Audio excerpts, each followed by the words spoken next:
Yes, students, this is the sixth part of lesson number 2, history class 8th. We are going to start from company rule expands.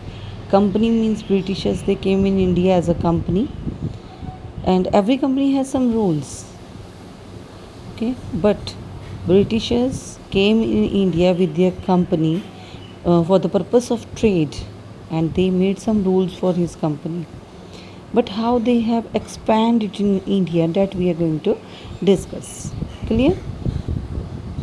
If we analyze the process of annexation of Indian states by the East India Company from 1757 to 1857, अगर हम annexation process को analyze करें in for Indian states by the East India Company from the given sense, तो यहाँ पर बहुत सारे की एस्पेक्ट्स एमर्ज हो जाते हैं, आ जाते हैं.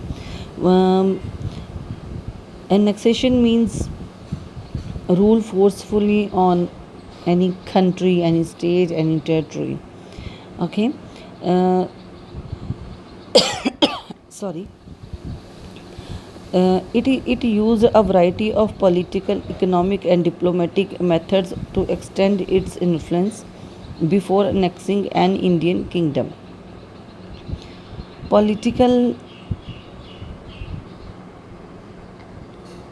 जो political, economic and diplomatic methods हैं, उनके द्वारा इन्होंने भारत की इंडियन किंगडम को जो अनेक्स किया, इन मेथड्स के द्वारा इनको इन्फ्लुएंस किया गया. ओके. तो पॉलिटिकल में अगर हम देखें तो आ जाते हैं like they made puppets and enter them in Indian politics. तो पॉलिटिकल इंटरफेरेंस होगी वहाँ पर.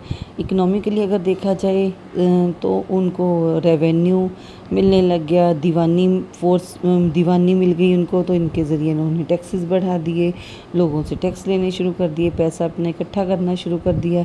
डिप्लोमेटिक देखे तो कॉन्सिक्वेंसेस बनानी शुरू कर दी उन्होंने. They start to make consequences against India. ठीक है.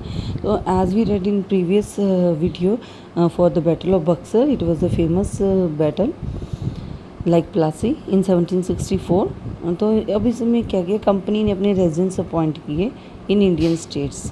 Political commercial agents and their jobs were to serve the further and interest of the company. तो अब क्या किया कि इन्होंने अपने पॉलिटिकल और कमर्शियल एजेंट्स को खड़ा किया वहाँ पर, उनको जॉब्स में एंटर करवाया. अब इन्होंने क्या कि इन्होंने कंपनी ऑफिशियल्स ने internal affairs of Indian states में भी इंटरफेयर करना शुरू कर दिया. दे ट्राई टू डिसाइड कि who will the successor of the throne and who will appointed on the administrative forces. And here one something the company forced the states into a subsidiary alliance. अब यहाँ पर subsidiary alliance भी इन्होंने चलाया.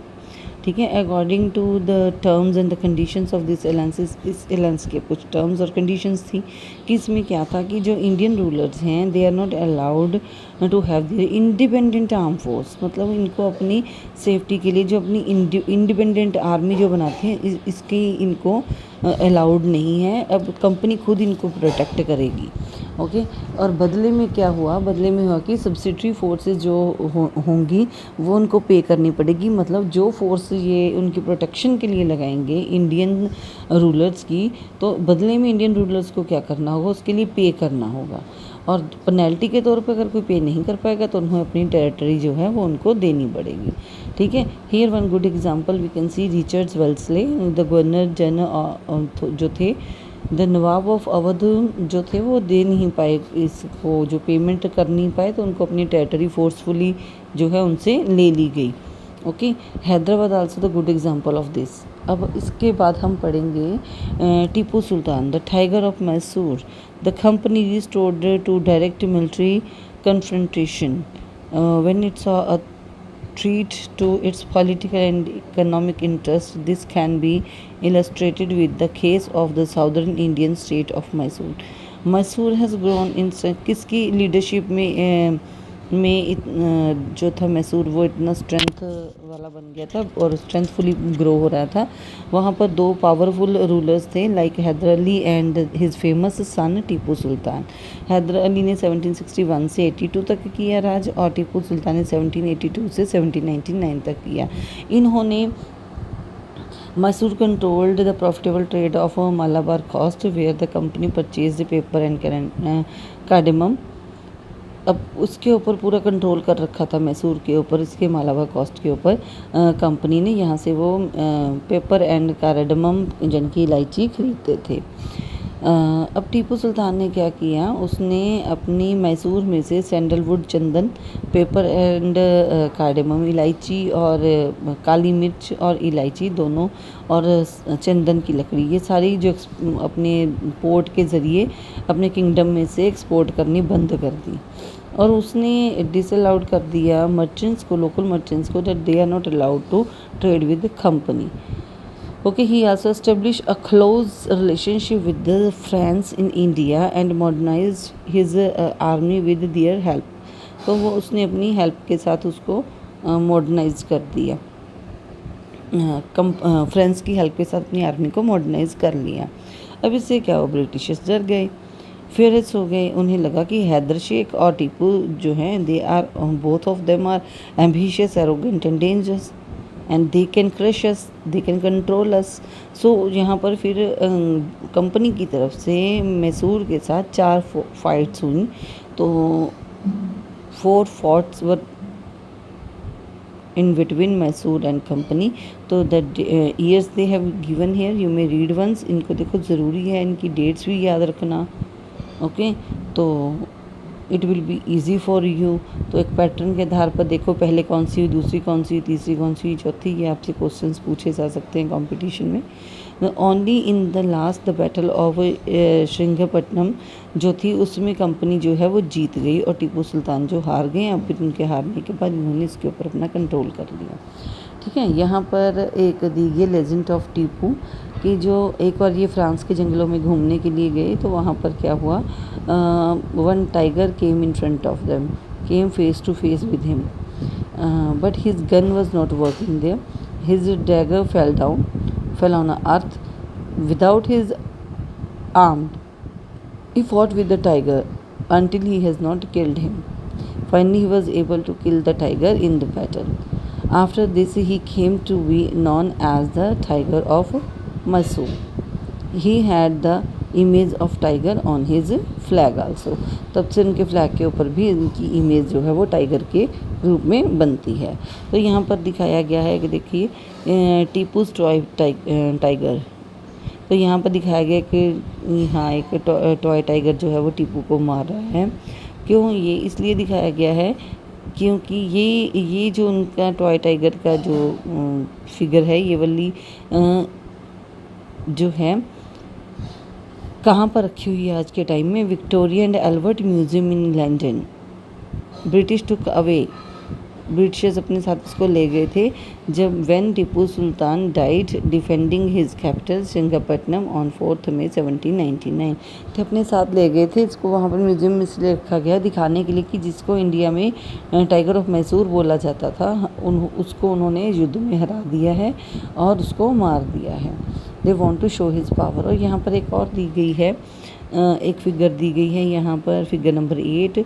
यहाँ पर दिखाया गया कि किस तरह से combined force of Marathas, the Nizam of Hyderabad and the company, Maratha की जो ये दोनों मिलकर, निज़ाम ऑफ हैदराबाद और कंपनी ने मिलकर किस तरह से इसको हराया था, कैसे इनके ऊपर अटैक किया था।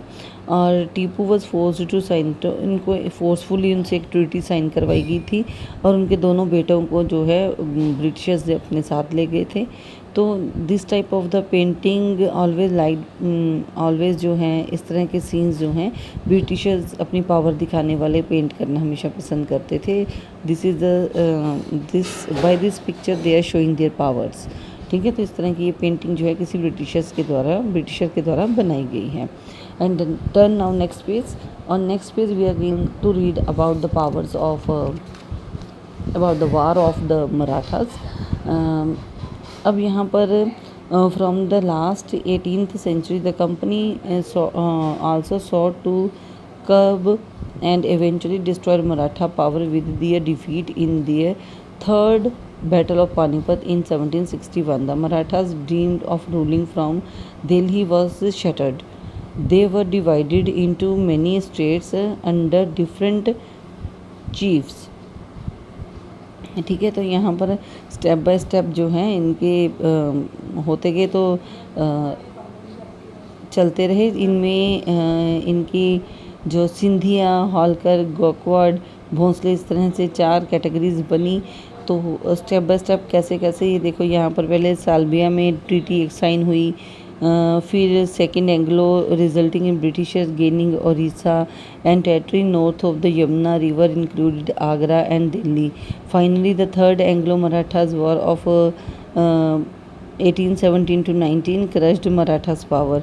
तो थर्ड वार में इनकी पावर आके क्रश हो गई। तो पेशवा वॉज रिमूव्ड, उस पेशवा को रिमूव किया गया और उनको कानपुर में बिठूर में भेज दिया गया और वहाँ पर उनको पेंशन देनी शुरू कर दी गई। इस तरह से जो कंपनी है इसने पूरी तरह से अपना कंट्रोल कर लिया था इस टेरिटरी के ऊपर, क्योंकि जो मराठा से उनका तो एक ड्रीम था ना कि they want to rule on Delhi, पर जो पूरी तरह से उनका बिखर गया था। किसके कारण? कंपनी के कारण। जो ब्रिटिशर्स की कंपनी यहाँ आई थी, इस कारण से उनका जो पूरा ड्रीम था वो वहाँ पर ख़त्म हो गया था।